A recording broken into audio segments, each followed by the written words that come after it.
Good Wednesday morning for anybody that has lost track of our days of the week this month. I'm Chuck Todd, and welcome to MSNBC's special coverage of the impeachment trial of President Donald John Trump. In the midst of these historic proceedings, today we've got something developing that you don't see every day, an actual cliffhanger in the United States Senate. This morning it appears that no one, not even Senate Majority Leader Mitch McConnell, seems to know which way the vote on witnesses is going to go. That much was clear last night when Senate Republican leaders whipped the vote inside a late afternoon meeting and reportedly came up short of the votes needed to block witness testimony. Sources tell NBC News that Republicans are still confident they will ultimately succeed, but they did need to buy time, and it is no sure thing.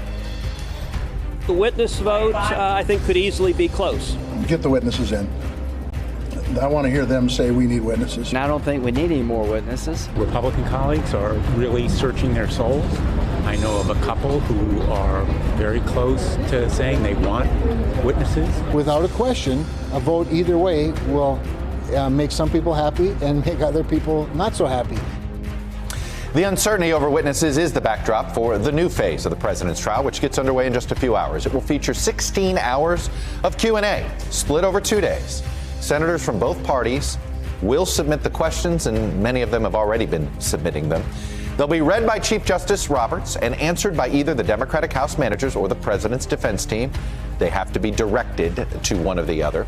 Democrats are expected to focus their questions on essentially building the case for witnesses, specifically, of course, former National Security Advisor John Bolton. Expect the White House team to argue that witnesses are unnecessary and won't change the outcome. Of course, while all this is playing out publicly in the Senate floor, leadership on both sides will be working behind the scenes to try to sway the handful of undecided senators. One thing to keep in mind, Republicans feel like they've weathered the storm from the initial revelations detailed in Bolton's book, but things are still fluid, more leaks could come, and the dynamic could change if more revelations come out during the Q&A as well. The vote itself on witnesses, we think, is at least 2 days away.